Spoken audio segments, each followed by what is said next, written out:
आगे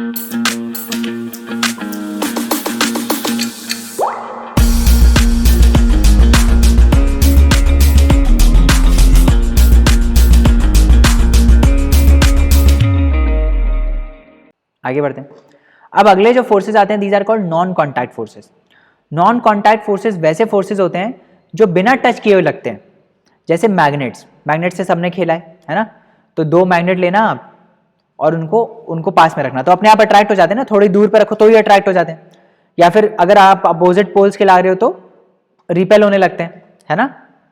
मैग्नेट कभी देखा है? मैग्नेट देखा है ना सबने?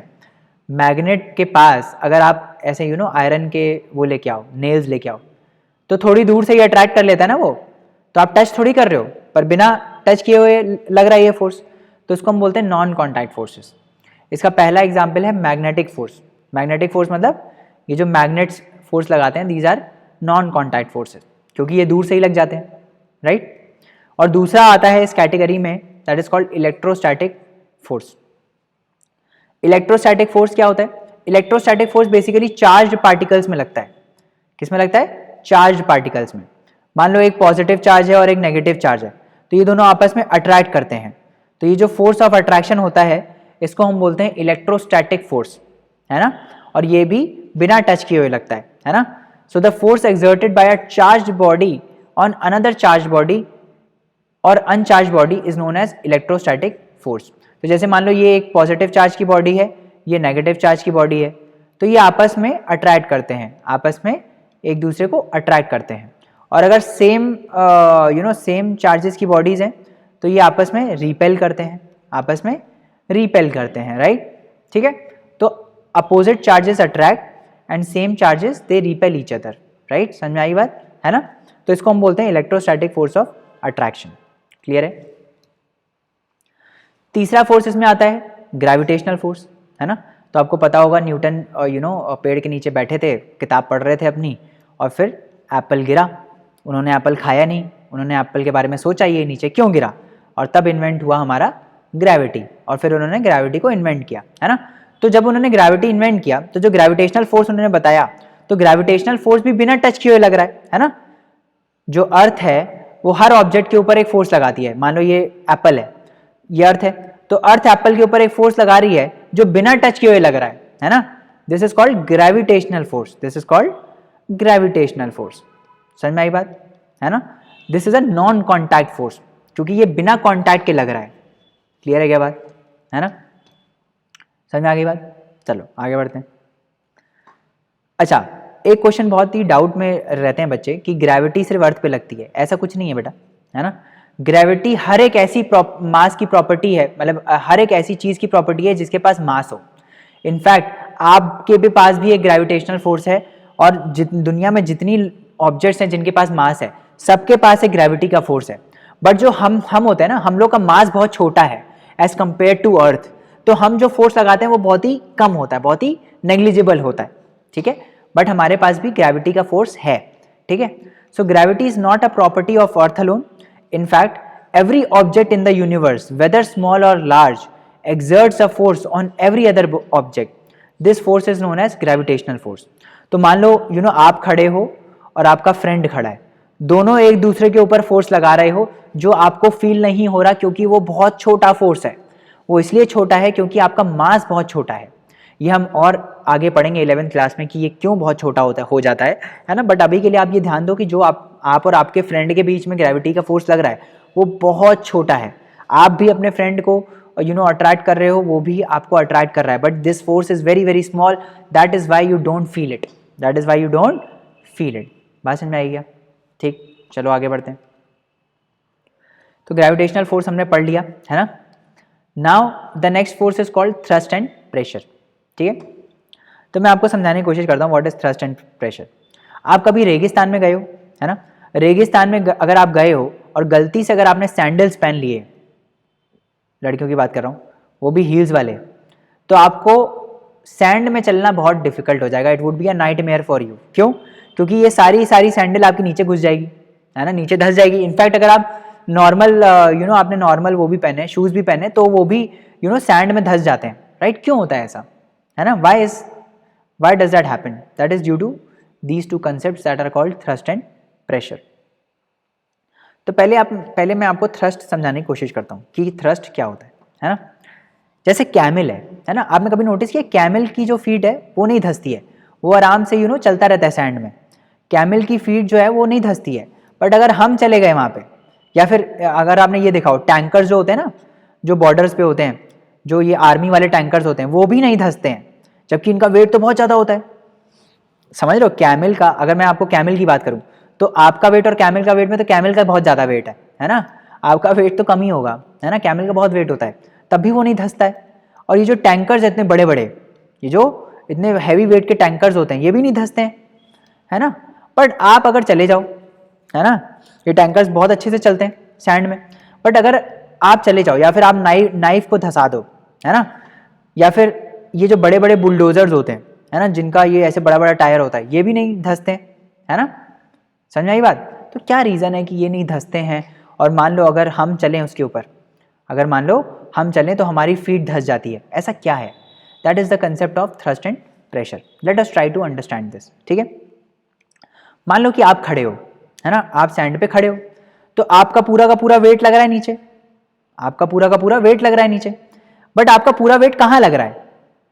आपके शूज पे। ठीक, कहाँ पे लग रहा है? आपके शूज पे। तो ये जो वेट आपका लग रहा है, ये जो नॉर्मल फोर्स लग रहा है, ये जो परपेंडिकुलर फोर्स लग रहा है सरफेस के, इसको हम बोलते हैं थ्रस्ट। इसको क्या बोलते हैं? This is called thrust. ठीक है, अब समझने की कोशिश करते हैं, आ जाओ। अब जैसे मान लो आप चलना चालू किए, तो ये आप जब चलना चालू किए तो क्या होगा? आपका पूरा वेट इन पैरों पे लग रहा होगा, आपका पूरा वेट इन पैरों पे लग रहा होगा, है ना। समझ में आई बात? राइट, तो आपका पूरा वेट इन पैरों पे लग रहा होगा। Let's say this he is ये बेसिकली सरप्राइज करने आया है ना, he is there to surprise his girlfriend, and ये रेगिस्तान में they are trying to have a good dinner date, right. तो ये तो चले गए अपने शूज़ पहन के, है ना, तो इनको थोड़ा कम दिक्कत हुआ, है ना, इनको थोड़ा कम दिक्कत हुआ क्योंकि shoes relatively they will allow you to walk on sand, है ना, तो शूज़ पे इसका वेट लग रहा था। But let's say now his wife comes, but इनको फिजिक्स नहीं पता थी। सो प्रॉब्लम क्या हुआ? ये हील्स पहन के आ गई। अब ये जो हील्स पहन के सैंड पे आ गई तो क्या होगा? ये वॉक कर पाएंगी? नहीं वॉक कर पाएंगी, क्योंकि ये सारी की सारी हील इनकी धंस जाएगी, किसमें? सैंड में धंस जाएगी, राइट। तो she will have a very bad time walking on the sand. समझ में आया? तो अब इस केस में हो क्या रहा है? इस केस में पूरा का पूरा फोर्स जो है आपका, वो कहाँ पे लग रहा है? आपके लेग्स पे लग रहा है, आपके शूज पे लग रहा है, राइट। समझ में आई बात? है ना। तो ये जो फोर्स लगता है, this is called thrust, this is called thrust. तो जो भी आप फोर्स लगाते हो नीचे की तरफ ऐसा जरूरी नहीं है, जो भी आप फोर्स लगाते हो सरफेस के परपेंडिकुलर, जैसे फॉर एग्जांपल यहाँ पे सरफेस क्या है? यहाँ पे सरफेस सैंड है, this is sand is your surface, right. तो ये पूरा बॉडी वेट कहाँ लग रहा है? सैंड पे लग रहा है, पर ये पूरा बॉडी वेट इन शूज के थ्रू सैंड पे लग रहा है ना। तो ये जो फोर्स है आपका, this is called thrust.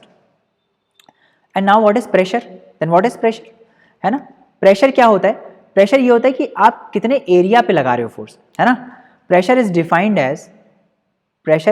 As force per unit area, या फिर हम ऐसे ही बोल सकते हैं थ्रस्ट पर यूनिट एरिया।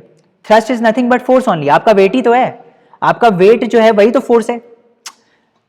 फॉर एग्जाम्पल आप 60 kgs के हो, तो your weight is not 60 kgs, your weight is 600 Newton's, है ना। क्योंकि अर्थ जिस फोर्स से आपको अट्रैक्ट करती है, वो आपका वेट होता है। हमारी ये बहुत ही बेकार अंडरस्टैंडिंग है कि हमारा वेट 60 kgs है। Our weight is not 60 kgs, our mass is 60 kgs। हमारा मास 60 kgs है, हमारा वेट 60 kgs नहीं है, हमारा वेट तो 600 न्यूटन्स है।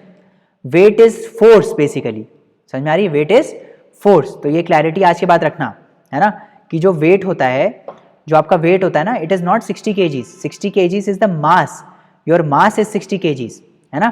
तो मैं आपसे एक क्वेश्चन पूछता हूँ कि हम लोग फिर नॉर्मल जनरल क्यों बोलते हैं कि हमारा वेट 60 kgs है ना। हमको बोलना चाहिए हमारा मास 60 kgs है ना। तो हमारा पहली बात तो जो वेइंग मशीन होती है ना, ऐसे ही बता रहा हूँ जनरल इन्फॉर्मेशन, जो वेइंग मशीन होती है it basically measures your weight. वो वेट कैसे मेजर करती है मैं आपको समझाता हूँ।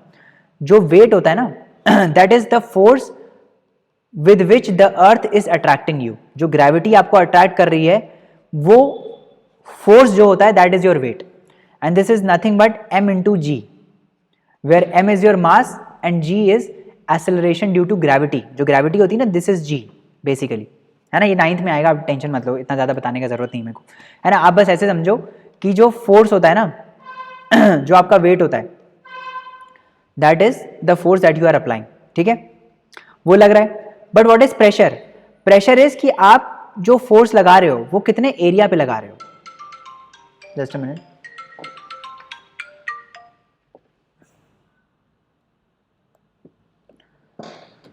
प्रेशर इज बेसिकली कि आप फोर्स कितने एरिया पे लगा रहे हो। अगर आपका एरिया बहुत छोटा है तो आपका प्रेशर बहुत ज्यादा होगा। तो आप ऐसा समझो कि उस हील्स में हो क्या रहा था, ये जो शूज हैं और हील्स हैं इन दोनों में डिफरेंस क्या आ रहा था कि जो शूज हैं उनका एरिया, कॉन्टैक्ट एरिया बहुत ज्यादा था बहुत बड़ा था as compare to heels.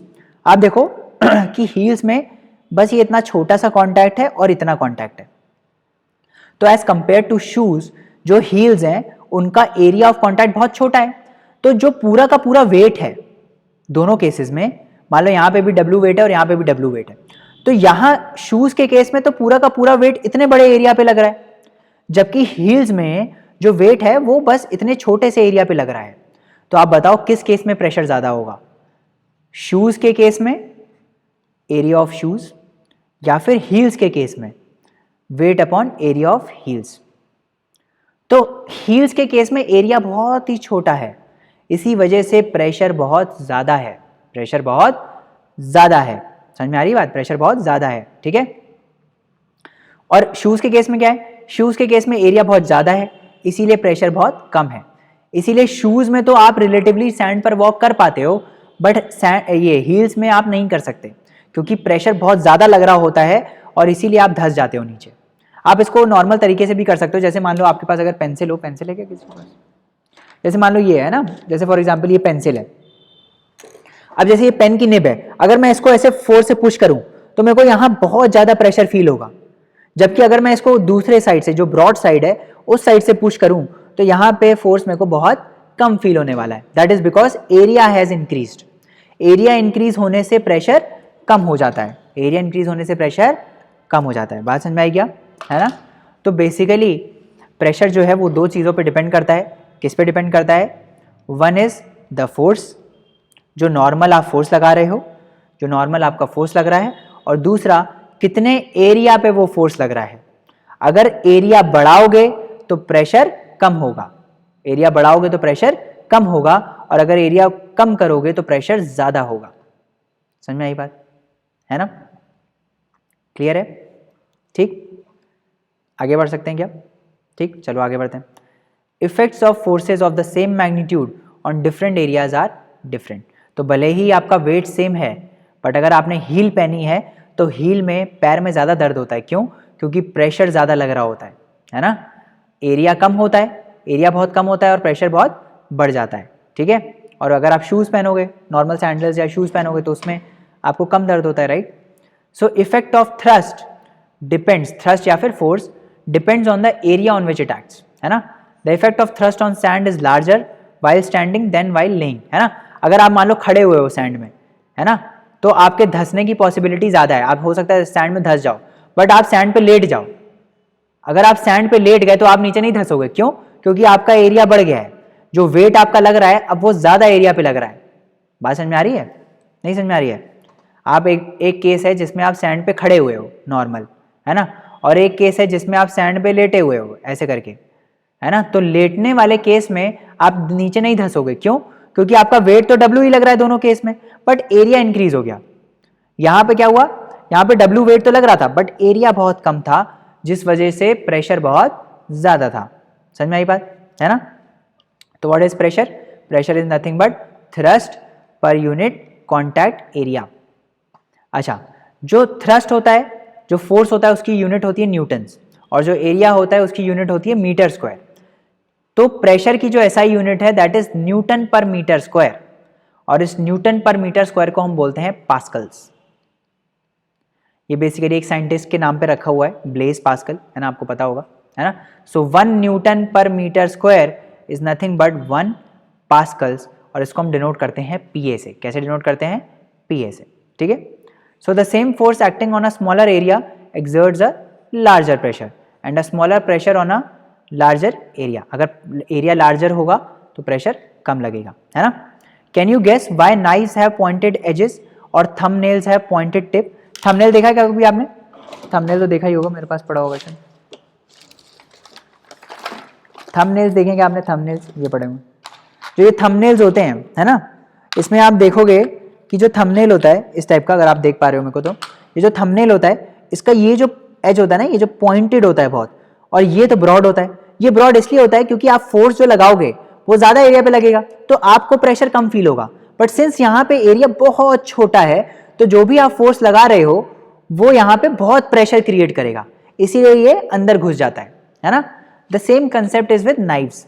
Knifes को जब हम चिजल करते हैं, मतलब जब नाइफ्स को शार्पन करते हैं, तो हम उसका क्या घटा रहे होते हैं? हम उसका एरिया कम कर रहे होते हैं, ताकि अगर हम काटें तो आसानी से वो कट जाए। बात समझ में आएगी?